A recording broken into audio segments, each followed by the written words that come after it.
We're live now, Jill. Yeah, hi everybody. So I'm Jill from FoodWise Leeds, and for those of you who are already followers, you'll know that we are creating a movement to make Leeds a zero waste city by 2030. I'm joined by Rob Greenland, also from FoodWise Leeds. Give you a wave. And today on Lunchtime Live, we're really delighted to welcome Sonja Woodcock from FoodWise Leeds, and she's going to talk to us about their Being FoodWise campaign. So welcome, Sonja, and thank you for joining us today. Tell us about FoodWise Leeds. Who is it? How did it set up? What does it do? Certainly. FoodWise Leeds is the Sustainable Food Places food partnership for the City of Leeds. And we set up, we're a partnership, so we've got lots of different partners from the university, from Leeds City Council, from third sector and business. And we set up in 2017. And in 2019, we achieved the Sustainable Food Places Bronze Award for Leeds, working across the whole food, under six key themes across the food system. So this was a real accomplishment for the city to sort of unite and bring good food work across the city together. We now have our eye on silver, so we've got a lot of work ahead of us, and we need to bring on more partners and make some real significant change across the city. And your Being FoodWise campaign, so is that as a response to the way that we've made changes during lockdown, or? Yes. How did that? It came about because a lot of people have changed their food habits. We've obviously seen a real issue with people not having access to food, and Leeds as a city has done an incredible emergency response to meet the needs of people. But also those families that aren't necessarily in those situations, food has been an issue. We're not used to cooking 3 meals a day at home. We're not shopping in different ways. Maybe we're snacking more. Just lots of things have come up, and maybe we're learning new cooking skills as well as we have a bit more time. So we really wanted to focus on a campaign and say, how can we be more food wise as a city? Yeah, so you have themes to that. Last week's theme was food wise shopping. And did you have some hints and tips that people could pick up to? Yes, I think a lot of the focus last week is more the independent shops and businesses have been incredible during lockdown, and we've really depended on them for a lot of our regular supplies. And it's really key that we remember them and that we keep supporting them moving forward. And so we really wanted to, a real nod and thank you to the independents and the incredible value as well. We also talked a lot about seasonal eating as well, and just really making a point, especially if we can buy British, because we need this right now for not only the economic, but also environmental reasons. We should be looking to eating more seasonal and more local food. So that was really sort of last week's nod. Yeah, and I think you're absolutely right. I mean, that resonates with me, having to cook for your family 3 times a day, and people are on different schedules. I've got a teenager who doesn't get up till lunchtime. And so all I've done in lockdown is prepare food and clean up after everybody's eaten the food. So that really resonates with me. But you're right as well about shopping habits changing. We have a local cost cutter shop, which, I have used like a lot of people do for, milk and a bag of sugar or whatever. But you can do a full shop there, and it's on our doorstep. There haven't been any queues, and we have absolutely really used it. And a lot of people, and I know a lot of our followers have said the same thing, and also having food deliveries from local suppliers as well, which again ties into the British and seasonal. So I think a lot of us have changed some of the ways that we think about food, the way we shop and the way we buy food, the way we cook food during lockdown. And some of those things are really good new habits that we've created, and we want to continue doing that. Yeah, absolutely.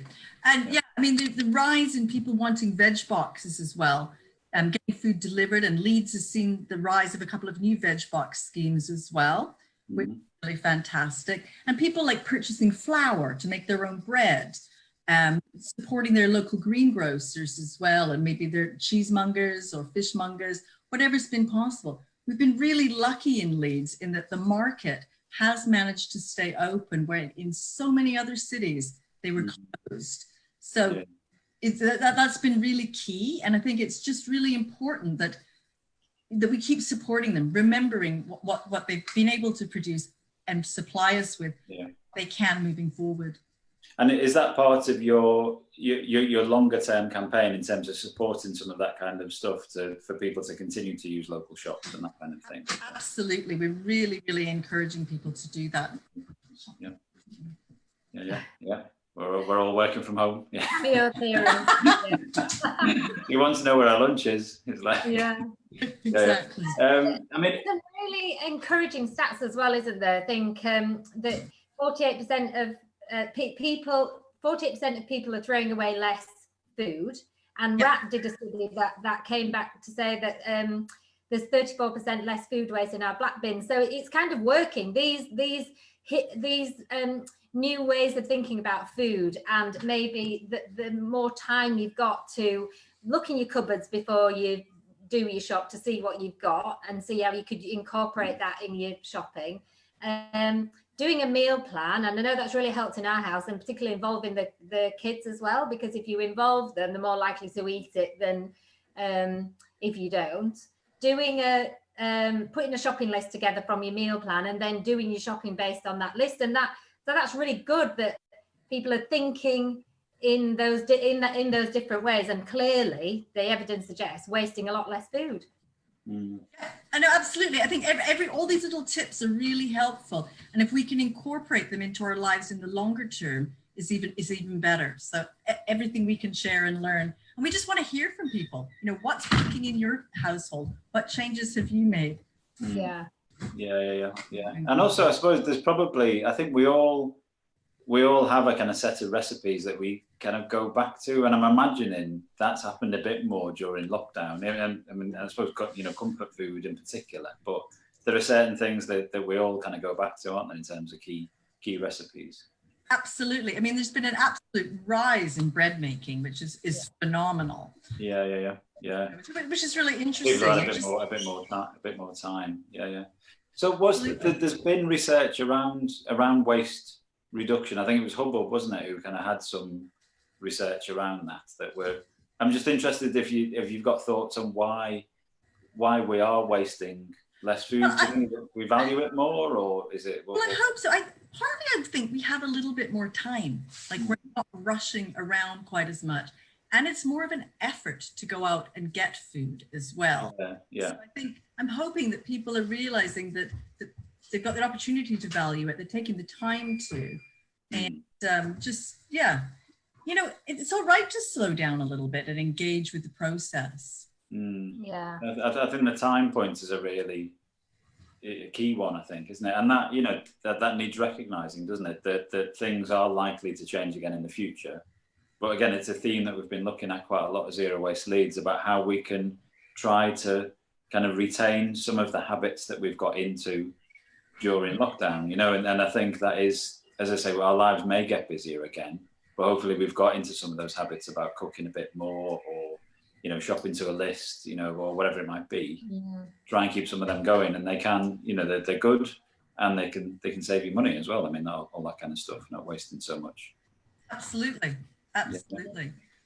And this week's theme is FoodWise cooking. So what kind of things are you talking about this week? Well, we really want to celebrate cooking skills, basic cooking skills.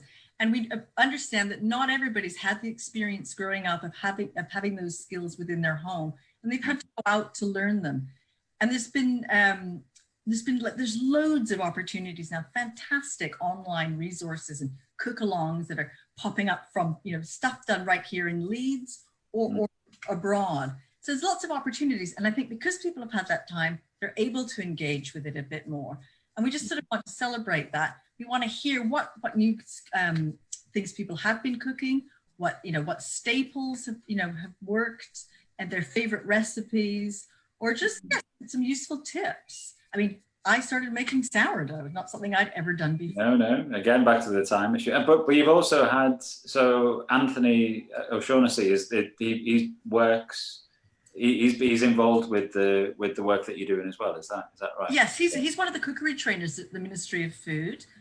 They're actually celebrating their 10-year anniversary this week, so they've been people to cook. I think over 4,000 people they've taught to cook in Leeds. So just let people know about the Ministry of Food. It's based at the market, is that? It's based at the market, and that's where you can go and take 8-week training courses on, basic food skills. So you just give you all the necessary skills that you need to learn to be able to cook from scratch, with lots of really healthy eating messages as well. Love food, hate waste messages, and fun, really fun as well. I loved Anthony's. It went viral, didn't it? His story. He's been at his mum's and he cooked meals for his mum's neighbour. Is that right? Yep. Yeah, he's just been cooking fantastic meals and just really looking out for the neighbour next door. So we're really pleased though that he's come back to Leeds. Yeah, no, it's good to have him back. Yeah. And he'll be back in the classroom, both at the Ministry of Food and at Leeds Cookery School as well. So a lot of opportunities to learn from him. So tell us about that as well, because that's different again, isn't it? So the Cookery School is the one in Gipton. Yeah. So the Ministry of Food is about basic cooking skills and getting people starting to cook. Where Leeds Cookery School is more specialized. It's about those more advanced skills for people that already know how to cook. And that's based at the Gipton Fire Station. And that was a fantastic setup with really, highly qualified chefs there and a whole range of different classes. Some of their really successful classes, they call them their Saturday night takeaway. So instead of ordering your Chinese takeaway, you can go and take a course there and learn how to make, 3 or 4 different, Chinese dishes that you might get from a takeaway, but they'll be better quality because you've cooked them from home with healthier ingredients. Do you know the other thing that occurred to me about that? Because I was looking through the classes at the Cookery School, and one of the things that during lockdown, where we have created the most waste is having a takeout. Because of the cartons that it comes in and the lids that it comes in and the cutlery that they send you, even though you don't want it. And honestly, there was just so much waste from that. Recycled what I could, but still a lot of waste. And that's what I was thinking about when I was looking at those Saturday night takeout things. I was thinking, do you know what? If you could just make it all yourself and use for the ingredients maybe you've already got in, but there would be so much less waste. Yep. And you're right, probably it would taste much nicer, and it'd be warm. And especially when you're learning the skills of how to do it properly, like with the professional chefs on hand to take you through step by step, and also give you alternatives. So if you're looking for a vegetarian option, they'll tell you what to use, so you can do it properly. Sometimes it's just about confidence, isn't it? And having the confidence to use ingredients that you're just not familiar with. But I thought that if I was going to do a cook, well, apart from the bread making, because I would really love to do that, as long as you can get hold of flour, which I think it's a little bit more available now. But I think the takeout ones, they really appeal to me. I think that would be great.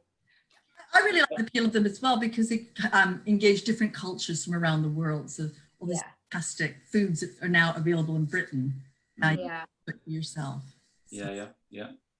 Sonja, I just wanted to ask you something else. I just noticed a comment from Beth, who works at Rainbow Junction as a volunteer at Rainbow Junction at All Hallows. Could you say a little bit more? There's been a lot of really good work happening in the city around, obviously, people who haven't got access to enough food at the moment. Could you tell us a bit about the things that have been happening in the city? Super. Like the Rainbow Junction, Rainbow at All Hallows. They've been cooking like fantastic meals and having them sent out to people in need.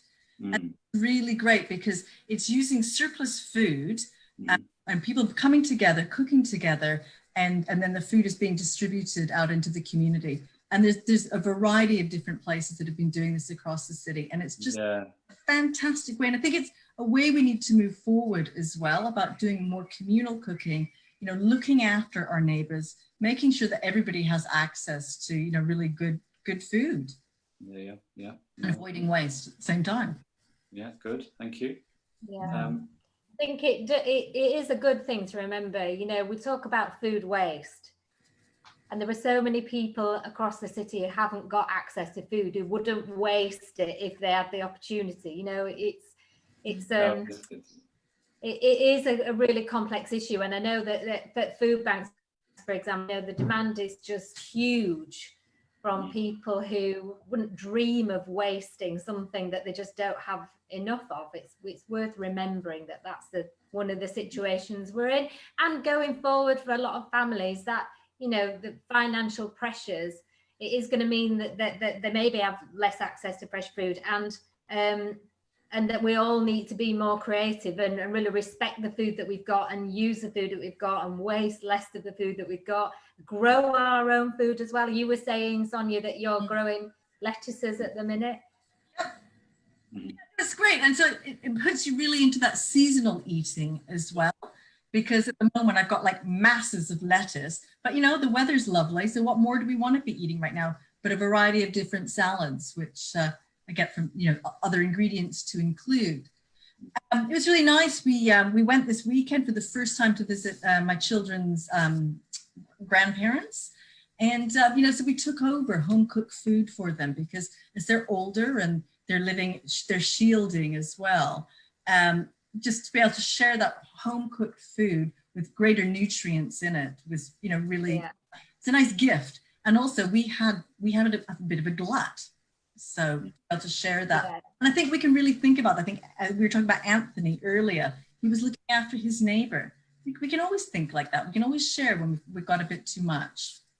Yeah, absolutely. So if people would like to find out more about the campaign and the work that you're doing, what's the best way for people to get involved? Well, I really strongly urge you to follow us on social media. We're on, most of this campaign is on Twitter at the moment. There is some on the other sides, but be FoodWise Leeds, all one word, for Twitter, Instagram, and Facebook. You'll find us. There'll be lots of tips, and there'll be links to our website as well, where there's plenty of resources. Yeah, and we'll share all those links below this kind of the Super. And I just wanted to say, next week we're focusing on eating, so it's FoodWise eating. So no, sorry, FoodWise snacking. Sorry, I got a bit wrong. Okay, yeah. So I think it's snacking next week. So just, you know, how we can make sure we're having healthy snacks, appropriate size snacks, and not too many. Yeah, that sounds great. I'm sure people will follow that. So there's shopping, cooking, eating, snacking, and choices. And this is an ongoing campaign, isn't it? So if people want to get involved, they can follow you and pick up on these messaging, learn what you're all about, and how they can be involved. Absolutely. We're on this sort of like a 2-year journey at the moment to get the Silver Sustainable Food Places Award for the city. And the more people we can engage with every aspect of the food system, from growing to eating to food waste, skills and businesses, the better. We're doing this for the city. You know, we're bringing everybody that's working in food, in and around food, everybody enjoying food, eating food together, and just making it a more sustainable and socially just food system for the city. Yeah. When do you hope to apply for the Silver Award?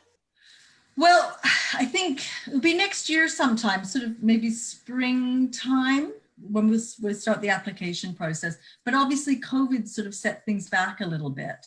So we're just there's so much fantastic work happening right now across the city. A lot of really innovative things coming out of like the business section at the moment. There's also a lot of work going on around increasing urban agriculture in the city. And then of course the food aid and the emergency food provision has been phenomenal. So we're looking at ways to how we can, you know, supplement that and make sure that, you know, everybody has access to healthy food, affordable food as well. So we really need to be supporting our local food businesses where we can. Yeah, absolutely. So we'll link to all of that on our social media. And so good luck with the rest of the campaign. Thank you so much. The application for the Silver Award. Looking forward to that. Well, gold, really. We need to do that. Well, absolutely. Yeah, step by step. Thanks for having me on. Yeah. Right. Thanks, Sonja. Thanks for doing this. Thank you. Bye-bye. Bye. Bye. Yeah.